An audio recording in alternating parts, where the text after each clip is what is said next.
So hello friends, welcome back. ഒരു tournament അടിക്കാനുള്ള ഒരു ഫുട്ബോൾ ടീമിന് ഏറ്റവും ആദ്യം എന്താണ് വേണ്ടതെന്ന് ചോദിച്ചു കഴിഞ്ഞാൽ ഞാൻ പറയാം നല്ലൊരു ഡിഫൻസ് എന്നുള്ളതായിരിക്കും. ഈ ഡിഫൻസീവ് ഗെയിം അത്തരം ടാക്ടിക്സിനോട് പലർക്കും വലിയ ഇൻട്രസ്റ്റ് ഉണ്ടാവണമെന്നില്ല. സ്വന്തം ടീം അറ്റാക്ക് ചെയ്ത് തോറ്റാലും ഡിഫെൻഡ് ചെയ്ത് ഒരു ഗോളിന് ജയിക്കുന്ന മാച്ചുകളോടൊന്നും അവർക്ക് താല്പര്യം ഉണ്ടാവണമെന്നില്ല. പക്ഷെ അവരെ കുറ്റം പറയാൻ പറ്റില്ല. നമ്മുടെ ടീം ഇങ്ങനെ കണ്ടിന്യൂസ് ആയിട്ട് അറ്റാക്ക് ചെയ്യുമ്പോഴാണ് നമ്മൾ കളിക്കുന്നുണ്ട് എന്നൊരു ഫീലിംഗ് നമുക്ക് കിട്ടുക. അവർ കണ്ടിന്യൂസ് ആയിട്ട് അറ്റാക്ക് ചെയ്ത് നമ്മൾ ഡിഫെൻഡ് ചെയ്യുമ്പോൾ ഓപ്പണന്റ് കളിക്കുന്നു, നമ്മൾ ഭാഗ്യം കൊണ്ട് ഒരു ഗോളിന് ജയിച്ചു, ആ ടൈപ്പ് ഓഫ് കമൻസ് ആയിരിക്കും കൂടുതൽ വരിക. പക്ഷേ ഒരു ഗെയിമിൽ അറ്റാക്കിനെ പോലെ തന്നെ വളരെ ഇമ്പോർട്ടൻ്റ് ആണ് ഡിഫൻസും. ആൻഡ് ഒരു ലോങ് ടൂർണമെൻറ്റിലേക്ക് ഏറ്റവും അധികം ബെനിഫിറ്റ് ആവാൻ പോകുന്നത് നല്ലൊരു ഡിഫൻസ് ഉണ്ടെങ്കിൽ അറ്റാക്ക് പിന്നെയും ഈ പറഞ്ഞ പോലെ ഷാർപ്പൻ ചെയ്ത് എടുത്തു കഴിഞ്ഞാൽ നല്ല രീതിയിലൊരു ബാലൻസ് ഉണ്ടാക്കിയെടുക്കാൻ സാധിക്കും. നല്ലൊരു ഡിഫൻസ് ഇല്ലാന്നാണെങ്കിൽ എത്ര നല്ല അറ്റാക്ക് ഉണ്ടായിട്ടും എത്ര ഡെഡ്ലി കോമ്പിനേഷൻസ് അറ്റാക്കിംഗ് സൈഡിൽ ഉണ്ടെന്ന് പറഞ്ഞിട്ടും യാതൊരു കാര്യം ഉണ്ടാവില്ല. അതിനൊരു പെർഫെക്റ്റ് എക്സാമ്പിളാണ് നിലവിലെ കേരള ബ്ലാസ്റ്റേഴ്സിൻ്റെ അവസ്ഥ. ഇതുവരെ 15 ഗോൾ അടിച്ചിട്ടുണ്ടെങ്കിൽ 17 ഗോൾ ബ്ലാസ്റ്റേഴ്സ് തിരിച്ച് വഴങ്ങി കഴിഞ്ഞു. ആകെ ഒരു ക്ലീൻ ഷീറ്റ് മാത്രമാണ് ലീഗിൽ ഈ സീസണിൽ ബ്ലാസ്റ്റേഴ്സിനുള്ളത്. ഈ ഗോളുകൾ വഴങ്ങിയിട്ടുള്ള കാര്യത്തിൽ 19 ഗോളുമായിട്ട് ജംഷഡ്പൂർ FC മാത്രമാണ് ബ്ലാസ്റ്റേഴ്സിന് മുന്നിലുള്ളത്. സോ ഏറ്റവും കൂടുതൽ ഗോൾ വഴങ്ങിയിട്ടുള്ള ISL ടീമുകളിൽ ഒന്നാണ് നിലവിൽ കേരള ബ്ലാസ്റ്റേഴ്സ്. സോ നിലവിൽ ഇത്രയധികം ഗോളുകൾ വഴങ്ങുന്നു എന്നുള്ളത് തന്നെയാണ് ബ്ലാസ്റ്റേഴ്സ് നേരിടുന്ന അല്ലെങ്കിൽ പരിഹരിക്കേണ്ട ഏറ്റവും പ്രധാനപ്പെട്ട ഒരു പ്രശ്നം എന്ന് പറയുന്നത്. നമ്മൾ ഈ ഇവാൻ വേഴ്സസ് സ്റ്റാറ കമ്പാരിസണിൽ വിട്ടുപോയ അല്ലെങ്കിൽ വളരെ ഇമ്പോർട്ടൻ്റ് ആയിട്ടുള്ള സാധനമാണ് ഈ ഡിഫൻസിനെ പറ്റിയുള്ള കാര്യങ്ങൾ. ഈ ഇവാൻ്റെ കാര്യത്തിലേക്ക് വരുമ്പോൾ 4-4-2 ഫോർമേഷൻ പലർക്കും വെറുപ്പുള്ളൊരു ഫോർമേഷൻ ആണെങ്കിലും ആ ഫോർമേഷൻ്റെ ഒരു പ്രത്യേകത എന്ന് പറയുന്നത് ഡിഫൻസീവ് സ്റ്റെബിലിറ്റി. ഡിഫെൻഡ് ചെയ്തുകൊണ്ട് ഡിഫൻസിൽ നിന്നുകൊണ്ട് അറ്റാക്ക് ചെയ്യാൻ ശ്രമിക്കുന്ന ടൈപ്പ് ഓഫ് ഒരു ഫോർമേഷനാണ്, അല്ലെങ്കിൽ ആ ഒരു സ്റ്റൈൽ, ആ ഒരു രീതിയാണ് ഇവാൻ അഡാപ്റ്റ് ചെയ്തത്. അവിടെ ഒരു ബാലൻസ് ഇവാൻ ഉണ്ടാക്കിയെടുക്കാൻ സാധിച്ചു. പക്ഷേ സ്റ്റാഗറുടെ കാര്യത്തിലേക്ക് വരുമ്പോൾ നേരെ തിരിച്ച് അദ്ദേഹം കണ്ടിന്യൂസ് ആയിട്ട് അറ്റാക്ക് ചെയ്ത് കളി ജയിക്കാനെങ്കിൽ അറ്റാക്കിൽ ഊന്നി കളി ജയിക്കാനാണ് അദ്ദേഹം ശ്രമിക്കുന്നത്. ഇപ്പോൾ കഴിഞ്ഞ മാച്ച് നമ്മൾ ജയിച്ച ചെന്നൈയിൻ FCക്കെതിരെയുള്ള മാച്ച് നോക്കുകയാണെങ്കിലും ഡിഫൻസീവിൽ നമ്മുടെ മിസ്റ്റേക്സ് ഉണ്ടായിരുന്നു, ഭാഗ്യം കൊണ്ട് രക്ഷപ്പെട്ട സിറ്റുവേഷൻസ് ഉണ്ടായിരുന്നു. പക്ഷേ കണ്ടിന്യൂസ് ആയിട്ട് അറ്റാക്ക് ചെയ്തപ്പോൾ നമ്മൾക്ക് ഓപ്പണന്റിനെതിരെ ഒരു പ്രഷർ ഇടാനും ആ മാച്ചിലുടനീളം ഒരു ഡോമിനൻസും കിട്ടി. സോ ഇത് വർക്കായി കഴിഞ്ഞാൽ വളരെ പെർഫെക്റ്റ് ആയിട്ടുള്ള, നമുക്ക് കളി കാണുമ്പോൾ വളരെ എൻജോയ് ചെയ്ത് കളി കാണാൻ പറ്റുന്ന രീതിയിലേക്ക് ഇത് മാറാം. പക്ഷേ വർക്കായില്ലെങ്കിൽ ഇപ്പുറത്ത് ഓപ്പണന്റിന് ഒരുപാട് ലൂപ്പ് ഹോൾസ് തുറന്നു കിട്ടും. സോ ഡിഫെൻസീവ്ലി ഈ പറഞ്ഞ 4-4-2 ഉണ്ടായിരുന്ന ആ ഒരു സ്റ്റെബിലിറ്റി, ആ ഒരു ഡിസിപ്ലിൻ നിലവിലെ സ്റ്റാറുടെ ഫോർമേഷൻ ഇല്ല. അത് ഇവാൻ്റെ കണക്കിലെടുത്ത് നോക്കുമ്പോൾ, ഇവാൻ്റെ ഫസ്റ്റ് സീസണിലേക്ക് എടുത്ത് നോക്കുകയാണെങ്കിൽ ഒരു പോസിറ്റീവ് ഗോൾ ഡിഫറൻസ് ആയിട്ട് പ്ലേ ഓഫിലേക്ക് കയറിയ ആദ്യത്തെ സീസൺ ആയിരുന്നു അത്. 24 ഗോളുകൾ മാത്രമാണ് ആ സീസണിൽ കൺസിഡർ ചെയ്തത്. 34 ഗോൾ അടിക്കുകയും ചെയ്തു. Plus 10 goal difference, 8 clean sheet സ്വന്തമാക്കാനും ആ സീസണിൽ സാധിച്ചു. ആ സീസണിലാണ് നമ്മൾ ഫൈനൽ വരെ എത്തിയിട്ടുള്ളത്. പക്ഷേ അതിനുശേഷമുള്ള 2 സീസണിലും ഈ പറഞ്ഞ ഡിഫൻസീവിലി പ്രശ്നങ്ങളൊക്കെ വന്നു തുടങ്ങി. അതിനനുസരിച്ച് നമ്മുടെ പോയിന്റ് ടേബിളിലും പ്ലേ ഓഫിലേക്കുള്ള പെർഫോമൻസിനെ അത് സാരമായിട്ട് ബാധിക്കുകയും ചെയ്തു. ഈ സ്റ്റാഗറുടെ കാര്യത്തിലേക്ക് വരുമ്പോൾ ഈ ഒഫൻസിൽ കൂടുതൽ മുൻതൂക്കം കൊടുക്കുമ്പോൾ അതിന്റെ പ്രശ്നങ്ങൾ നമുക്ക് ഇപ്പുറത്ത് കാണാൻ സാധിക്കുന്നുണ്ട്. കഴിഞ്ഞ മാച്ചിൽ ബ്ലാസ്റ്റേഴ്സ് വഴങ്ങിയ ഗോൾ തന്നെ ഒരു പെർഫെക്റ്റ് എക്സാമ്പിൾ ആണ്. അവിടെ ഈ പറഞ്ഞൊരു ഫുൾ ബാക്ക് കയറി വന്നിട്ടാണ് ഗോൾ അടിക്കുന്നത്. ഫുൾ ബാക്ക് അങ്ങനെ കയറി വരുമ്പോൾ അവിടെ മാർക്ക് ചെയ്യാനുള്ള ഒരു ചുമതല നമ്മുടെ വിങ്ങേഴ്സിനാണ്. പക്ഷേ നോവാസ് അതോ ആ സിറ്റുവേഷനിൽ ഇറങ്ങി വരുന്നില്ല. പല സമയത്തും ഈ ഫുൾ ബാക്ക് മുന്നോട്ട് കയറി ഓപ്പണന്റ് ഹാഫിലേക്ക് എത്തുമ്പോഴും ഒന്നല്ലെങ്കിൽ ലൂണ അല്ലെങ്കിൽ നമ്മുടെ ഡിഫൻസീവ് മിഡിൽ ഒരാൾ അവരൊക്കെ അട്രാക്ട് ചെയ്തിട്ടാണ് ആ ഒരു പ്ലെയറിനെ മാർക്ക് ചെയ്യുന്നത്. സോ അവിടെ നോവയെ കുറ്റം പറയാൻ പറ്റില്ല. നോവയ്ക്ക് കൊടുത്തിട്ടുള്ള ഡ്യൂട്ടി എന്ന് പറയുന്നത് ഒഫൻസീവ്ലി സപ്പോർട്ട് ചെയ്യുക, ഓവറായിട്ട് ഇറങ്ങി വരേണ്ട.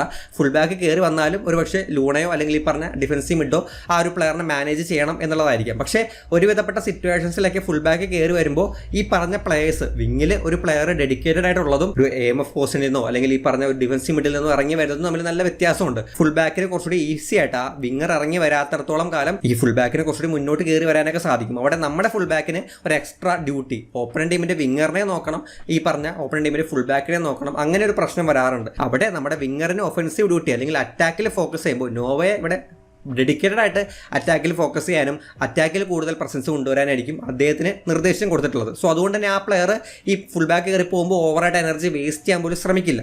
സോ അങ്ങനെയുള്ള സിറ്റുവേഷൻസിൽ ഈ ലൂപ്പ് ഹോൾസ് ഒരുപാട് ടീമിനെതിരെ വരുന്നുണ്ട്. അതുകൊണ്ട് തന്നെയാണ് പല മാച്ചുകളിലും വിങ്ങിൽ ഒരുപാട് സ്പേസ് ബ്ലാസ്റ്റേഴ്സിനെതിരെ വരുന്നതും നമുക്ക് ശ്രദ്ധയിൽപ്പെടുന്നത്. സോ അതുപോലെ തന്നെ എടുത്തു പറയേണ്ട മറ്റൊരു കാര്യമാണ് ബ്ലാസ്റ്റേഴ്സിന്റെ ഹൈലൈൻ അല്ലെങ്കിൽ കൗണ്ടർ പ്രസ്സിംഗ് ടാക്ടിക്സ്. സ്റ്റാഗറുടെ ഒരു രീതി നോക്കുകയാണെങ്കിൽ ഒരുവിധപ്പെട്ട മാച്ചിലൊക്കെ ഹൈലൈൻ കളിപ്പിച്ചിട്ട് പ്ലേയേഴ്സിന് മുന്നോട്ട് കയറ്റി നിർത്തി അഡ്വാൻസ് ചെയ്ത് ഡിഫെൻഡ് ചെയ്യാനും, പന്ത് നഷ്ടപ്പെട്ട് കഴിഞ്ഞാൽ അപ്പം തന്നെ പ്ലേയേഴ്സ് അഡ്വാൻസ് ചെയ്ത് കൗണ്ടർ പ്രസ് ചെയ്ത് പന്ത് എടുക്കാനൊക്കെ ശ്രമിക്കുന്ന ഒരു രീതി പലപ്പോഴും അദ്ദേഹം ഈ പറഞ്ഞ ട്രൈ ചെയ്യുന്നുണ്ട്. അത് നല്ല കാര്യം തന്നെയാണ്. അത്യാവശ്യം ഡോമിനൻസ് കിട്ടാനും ഓപ്പണന്റിനെ പ്രഷറൈസ് ചെയ്യാനും നല്ല രീതിയിൽ എക്സിക്യൂട്ട് ചെയ്ത് കഴിഞ്ഞാൽ ഇത്തരം കാര്യങ്ങളൊക്കെ നമുക്ക് ബെനിഫിറ്റ് ആയിട്ട് തന്നെ വരും. ഇവാനാണെങ്കിലും ആ രീതിയിൽ ഹൈ പ്രസ്സിങ്ങും മിഡ് പ്രസ്സിംഗ് ഒക്കെ നല്ല രീതിയിൽ ചെയ്തിട്ടുണ്ട്. പക്ഷേ ഇവിടെ ഇവാൻ്റെയും സ്റ്റാഗറുടെയും കാര്യത്തിൽ വരുമ്പോൾ ഇവിടെ വരുന്ന മെയിനായിട്ടുള്ള ഒരു ഡിഫറൻസ് എന്ന് പറയുന്നത് ഡിസിപ്ലിനാണ്.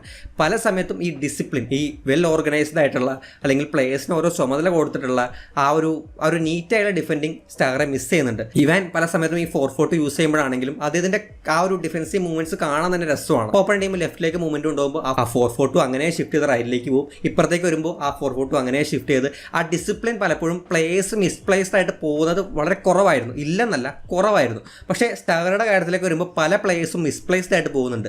അതിന് കാരണം ഈ പറഞ്ഞ പോലെ അഗ്രസീവായിട്ട് ഡിഫെൻഡ് ചെയ്യാൻ അല്ലെങ്കിൽ ഈ പറഞ്ഞ അഡ്വാൻസ് ആയിട്ട് ഡിഫെൻഡ് ചെയ്യാൻ പ്ലേയേഴ്സിന് കൊടുക്കുന്ന ഒരു ലൈസൻസ് ആണ്. ഹോർമി ആണെങ്കിലും മിലോസ് ആണെങ്കിലും പ്രീതമാണെങ്കിലും അവരെല്ലാം ഈ പറഞ്ഞ പോലെ മിസ്പ്ലേസ്ഡ് ആയിട്ട് പോകുന്നത്. നമ്മൾ ഡിഫൻസീവ് ലൈൻ വരച്ച് കഴിഞ്ഞാൽ അതിങ്ങനെ ഹാർട്ട് ബീറ്റ് പോലെയൊക്കെ ആയിരിക്കും ചില സമയത്ത് ഉണ്ടാവുക ഈ ബ്ലാസ്റ്റേഴ്സ് ഡിഫെൻഡ് ചെയ്യുന്ന സമയത്ത്. സോ അത് ഈ പറഞ്ഞ പോലെ ഓപ്പണന്റ് എത്രയും പെട്ടെന്ന് കൗണ്ടർ പ്രസ് ചെയ്യാൻ അല്ലെങ്കിൽ ഓപ്പണന്റിൽ നിന്ന് എത്രയും പെട്ടെന്ന് പന്ത് എടുക്കുക, ഡിഫെൻഡ് ചെയ്ത് പന്ത് സ്വന്തമാക്കി വീണ്ടും അറ്റാക്ക് ചെയ്യുക, ഈ ഒരു കാര്യത്തിന് വേണ്ടിയിട്ടാണ്. അത് നേരത്തെ പറഞ്ഞ പോലെ വർക്ക് ആയി കഴിഞ്ഞാൽ ഓപ്പണന്റ് കണ്ടിന്യൂസ് ആയുള്ള പ്രഷർ അവർക്ക് ഒന്നും ചെയ്യാൻ പറ്റാത്ത പോലെയാവും. പക്ഷേ അവിടെ പ്ലേയേഴ്സിന്റെ പെർഫോമൻസ് അല്ലെങ്കിൽ അവിടെ അത് നീറ്റായിട്ട് എക്സിക്യൂട്ട് ചെയ്യാൻ ഒരു മാച്ചിൽ ഉടനീളം ബ്ലാസ്റ്റേഴ്സ് പരാജയപ്പെടുന്നുണ്ട്. ആൻഡ് ഇവിടെ എടുത്തു പറയേണ്ട മറ്റൊരു കാര്യം, ഇങ്ങനെ ഹൈലൈൻ കളിക്കുമ്പോൾ പ്ലേയേഴ്സിന് വേണ്ട കുറച്ച് ക്വാളിറ്റീസ്, അതിൽ ഇപ്പോൾ ബാക്കപ്പ് ചെയ്യുന്ന ഒരു പ്ലെയർ അഡ്വാൻസ് ചെയ്ത് പോകുന്നുണ്ടെങ്കിൽ മറ്റേ പ്ലെയർ എഫക്റ്റീവായിട്ട് അത് കവർ ചെയ്യണം.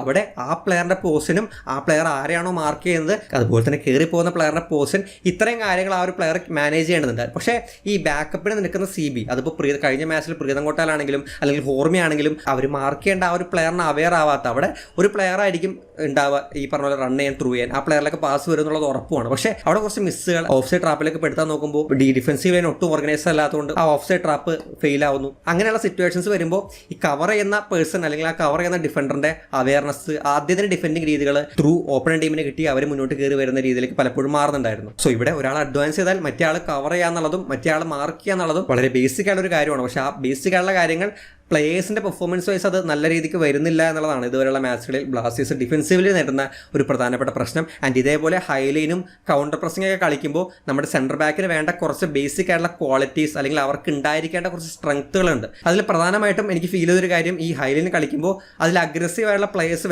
വേണ്ടെന്നല്ല, പക്ഷേ ഒരു പ്ലെയർ എങ്കിലും ഒരു സെൻറ്റർ ബാക്ക് എങ്കിലും കുറച്ച് കാമായിട്ട് കുറച്ചുകൂടി ഇറങ്ങി നിന്ന് ഒരു സ്വീപ്പർ റോള് കളിക്കാൻ പറ്റുന്ന ഒരു പ്ലെയറിന്റെ ഒരു സെൻറ്റർ ബാക്കിന്റെ സാന്നിധ്യം അവിടെ ആവശ്യമാണ്. ബ്ലാസ്റ്റേഴ്സ് യൂസ് ചെയ്യുന്ന പ്ലേയേഴ്സിലേക്ക് നോക്കുകയാണെങ്കിൽ മിലോസ് വളരെ അഗ്രസീവാണ്, അദ്ദേഹം മുന്നോട്ട് കയറി വന്ന് വളരെ അഗ്രസീവായി ഡിഫെൻഡ് ചെയ്യുന്ന ഒരു പ്ലെയറാണ്. അതേപോലെ തന്നെ ഹോർമി പാമ്പ് സൂപ്പർ അഗ്രസീവാണ്, അദ്ദേഹം ആവശ്യമില്ലാത്ത സിറ്റുവേഷനിൽ പോലും മുന്നോട്ട് കയറി വന്ന് കമ്മിറ്റ് ചെയ്ത് അദ്ദേഹത്തെ ബീറ്റ് ചെയ്യുന്ന രീതിയിൽ പലപ്പോഴും മാറാറുണ്ട്. പിന്നെയുള്ള രണ്ട് പേര് പ്രീതംകോട്ടാലും കൊയ്ഫുമാണ്. അതിൽ കൊയ്ഫിന് എനിക്ക് കുറച്ച് പ്രതീക്ഷ ഉണ്ടായിരുന്നു. അതിന് ഡിഫെൻഡിങ് നോക്കുകയാണെങ്കിലും കാമാണ്, പേസ് ഉണ്ട്, ഈ പറഞ്ഞ പോലെ ആ ഒരു സ്പീഡി പ്ലെയറാണ്. മിലോസിനെ വെച്ച് കമ്പയർ ചെയ്യുമ്പോൾ കൊയ്ഫിന് നല്ല രീതിക്ക് സ്പീഡ് ഉണ്ട്. പക്ഷേ എവിടേക്കോ എന്തൊക്കെയോ പ്രശ്നങ്ങൾ കൊയ്ഫിനുണ്ട്. നമ്മൾ പ്രതീക്ഷിച്ച ലെവലിലേക്ക് ഇതുവരെയും കൊയ്ഫിന് എത്താൻ സാധിച്ചിട്ടില്ല. എവിടേക്കോ വർക്ക് റേറ്റ് ആണോ അല്ലെങ്കിൽ ഈ പറഞ്ഞ പോലെ ചില അദ്ദേഹം ആ പിക്ചറിലേക്ക് വരുന്നില്ല, ഇമ്പാക്ട് അദ്ദേഹം പ്രൊവൈഡ് ചെയ്യുന്നില്ല, ഒരു ഡിഫറൻസ് ഉണ്ടാക്കേണ്ടത് അദ്ദേഹം അത് ഉണ്ടാക്കുന്നില്ല. ഡിഫൻസീവ് മിഡ് പൊസിഷനിൽ കളിക്കുമ്പോഴാണെങ്കിലും അദ്ദേഹം എടുക്കുന്ന അല്ലെങ്കിൽ അതിന് എടുക്കാൻ സാധിക്കുന്ന ഒരു വർക്ക് റേറ്റ് അദ്ദേഹം എടുക്കാത്തത് പോലെയാണ് ഇവിടെ ഫീൽ ചെയ്യുന്നത്. സോ കൊയ്ഫ് ക്വാളിറ്റി ഉണ്ട്, എവിടേക്കോ നമുക്ക് സ്യൂട്ടബിൾ ആണ്, പക്ഷേ അല്ലെങ്കിൽ ബെറ്റർ ആയിട്ട് വരേണ്ടത് അത്യാവശ്യമാണ്. ഇനി പ്രീതത്തിന്റെ കാര്യത്തിലേക്ക് വരികയാണെങ്കിൽ തുടക്കമൊക്കെ അദ്ദേഹം നന്നായിട്ട് കാമായിട്ട് കളിച്ചു, പക്ഷെ പിന്നീട് അദ്ദേഹം കാമായി ചില സമയത്ത് ഉറങ്ങിപ്പോകുന്ന സിറ്റുവേഷനാണ്. അതിന്റെ അപ്പുറത്തോടെ ഒരു പന്ത് പോയി കഴിഞ്ഞാൽ ചിലപ്പോൾ അദ്ദേഹം ശ്രദ്ധിക്കുന്ന പോലും ഉണ്ടാവില്ല. ആ ലെവലിൽ കുറച്ച് ലേസി ഡിഫെൻഡിങ് പ്രീതത്തിന്റെ ഭാഗത്ത് വരുന്നുണ്ട്. സോ ഇവിടെ നമുക്ക് അത്യാവശ്യമായിട്ട് വേണ്ടത് ഈ പറഞ്ഞ ഒരു സ്വീപ്പർ റോളിൽ കളിക്കാൻ പറ്റുന്ന ഒരു സെന്റർ ബാക്ക്. ആ പ്ലെയറിന് അഗ്രസീവ്നെസ് ഉണ്ടായിരിക്കണം, പക്ഷെ അതേസമയം കാമായിരിക്കണം. ഈ അഡ്വാൻസ് ചെയ്ത് പോകുന്ന പ്ലേയേഴ്സിൽ നിന്നും വരുന്ന മിസ്സുകൾ അല്ലെങ്കിൽ അവിടെ നിന്ന് വരുന്ന പന്തുകൾ അത് കളക്ട് ചെയ്യാൻ അല്ലെങ്കിൽ അത് റിക്കവർ ചെയ്യാൻ ആ ത്രൂ പോകുന്ന പ്ലെയറിലേക്ക് എത്താതെ കൈകാര്യം ചെയ്യാൻ പറ്റുന്ന ഒരു ഡിഫൻഡറിനെ നമ്മൾ നല്ല രീതിക്ക് മിസ് ചെയ്യുന്നുണ്ട്. അങ്ങനെ ഒരു പ്ലെയർ ഉണ്ടെങ്കിൽ ഈ കൗണ്ടർ പ്രസിംഗിലൂടെ വരുന്ന ചില പ്രശ്നങ്ങൾ മിസ്റ്റേക്സ് നമുക്കൊരു പരിധി വരെ ഒഴിവാക്കാൻ പറ്റും. ശരിക്കും ഈ കൗണ്ടർ പ്രസിംഗ് അല്ലെങ്കിൽ ഹൈ പ്രസിംഗ് എന്ന് പറയുന്നത് മധ്യനിരയിൽ വെച്ചിട്ടോ ഫ്രണ്ട് ലൈനിൽ വെച്ചിട്ടോ റിക്കവർ ചെയ്യേണ്ടതാണ്. പക്ഷേ ഇതുവരെയുള്ള മാച്ചുകളിലൊക്കെയും നമ്മുടെ ഫ്രണ്ട് ലൈൻ അങ്ങനെ റിക്കവർ ചെയ്യുന്നത് വളരെ കുറവാണ്. മധ്യനിരയിൽ വെച്ചിട്ട് പിന്നെയും കുറച്ച് റിക്കവറേഴ്സ് നടക്കുന്നുണ്ട്. പക്ഷേ അത് രണ്ടും ഫെയിൽ ആകുമ്പോഴാണ് ഈ ഹൈലൈൻ ഡിഫൻസിലേക്കും ത്രൂ ബോളിലേക്കൊക്കെ കാര്യങ്ങൾ പോകുന്നത്. സോ ഇവിടെ നമുക്ക് വേണ്ട ഒരു കാര്യം, ആദ്യമേ തന്നെ പ്രസ്സിംഗ് ചെയ്യുന്നുണ്ടെങ്കിൽ അത് എഫക്റ്റീവായിട്ട് പ്രസ് ചെയ്യാൻ പറ്റണം, അവിടെ പന്ത് റിക്കവർ ചെയ്യാൻ പറ്റണം, മിഡിൽ നിന്ന് പന്ത് റിക്കവറീസ് വരണം. ഇത് രണ്ടും പൊട്ടി ഡിഫൻസിലേക്ക് വരാണെങ്കിൽ കാമായിട്ട് ഡിഫെൻഡ് ചെയ്യാൻ പറ്റുന്ന അഗ്രസീവായിട്ട് ഡിഫെൻഡ് ചെയ്യുന്ന പ്ലേയേഴ്സിനൊപ്പം തന്നെ കാമായിട്ട് സ്വീപ്പർ റോളിൽ കളിച്ച് പന്ത് റിക്കവർ ചെയ്യാൻ പറ്റുന്ന ഒരു പ്ലെയർ വേണം. എന്നാൽ പേസ് കൊണ്ട് പ്ലെയറിൽ ആ ഒരു ഇറങ്ങി വരാൻ പറ്റുന്ന ടൈപ്പ് ഓഫ് പ്ലെയേഴ്സ് ഹൈലൈൻ കളിക്കുമ്പോൾ വേണം. സോ ഇതെല്ലാം ബ്ലാസ്റ്റേഴ്സിന്റെ ഡിഫൻസീവ് ഡിപ്പാർട്ട്മെന്റ് ആ ഒരു സെൻട്രൽ ബാക്ക് ആണെങ്കിലും ഫുൾ ബാക്ക് ആണെങ്കിലും അവിടെ ഇല്ലാത്തൊരു കാര്യമായിട്ട് തോന്നുന്നുണ്ട്. സോ ഇവിടെ ബ്ലാസ്റ്റേഴ്സിന്റെ ഡിഫൻസ് ശരിയാക്കാതെ നമുക്ക് എന്തൊക്കെ ചേഞ്ചസ് അറ്റാക്കിൽ എത്രയൊക്കെ പ്ലേയേഴ്സിനെ മാറ്റി പരീക്ഷിച്ചാലും അടിക്കുന്ന ഗോളിനേക്കാൾ ഇരട്ടി ഇവിടെ തിരിച്ച് വഴങ്ങി കഴിഞ്ഞാൽ നമ്മൾ ആ മാച്ചിൽ തോക്കും, അത് സാധാരണമാണ്.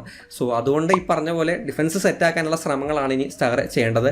കൗണ്ടർ പ്രസിംഗും ഹൈ പ്രസിംഗ് പ്രസ്സിങ്ങോ അല്ലെങ്കിൽ ഹൈ ലൈൻ കളിക്കുന്നതോ ഒന്നും പ്രശ്നമില്ല. പക്ഷേ അവിടെ അത് നീറ്റായിട്ട് കളിക്കണം. അത് എക്സിക്യൂട്ട് ചെയ്യുന്നുണ്ടെങ്കിൽ അതിന് സക്സസ് റേറ്റ് ഉണ്ടായിരിക്കണം. അല്ലെങ്കിൽ അതിനനുസരിച്ച് ബാക്കപ്പും ഈ പറഞ്ഞ ഡിഫെൻസീവ്ലി അതിന് കവർ ചെയ്യാനുള്ള ഓപ്ഷൻസും ചകറെ കളിയിൽ കൊടുത്തിരിക്കണം. പ്ലേയേഴ്സിന് ആ ക്വാളിറ്റി ഉണ്ടായിരിക്കണം. ആ പ്ലേയേഴ്സ് ആ പെർഫോമൻസ് ഡെലിവറി ചെയ്യാൻ വേണം. അല്ലാത്ത പക്ഷം നമ്മൾ കണ്ടിന്യൂസ് ആയിട്ട് അറ്റാക്ക് ചെയ്യുന്നുണ്ടാവും, പക്ഷേ ഡിഫൻസിലേക്ക് ഒരു പന്ത് വരുമ്പോൾ അവർ ഗോളടിക്കും. ആ ലെവലിലേക്ക് ഗെയിം പ്ലേ മാറാനുള്ള ചാൻസസ് ഉണ്ട്. സോ ഇതാണ് എനിക്ക് ബ്ലാസ്റ്റേഴ്സിൽ നിലവിൽ പ്രശ്നമായിട്ട് വരുന്ന ഒരു കാര്യമായിട്ട് തോന്നിയിട്ടുള്ളത്. നിങ്ങളുടെ അഭിപ്രായങ്ങൾ തീർച്ചയായിട്ടും കമന്റ് ബോക്സിൽ മെൻഷൻ ചെയ്യാൻ ശ്രമിക്കാം. നമുക്ക് എന്തായാലും മറ്റു വീഡിയോയിൽ കാണാം.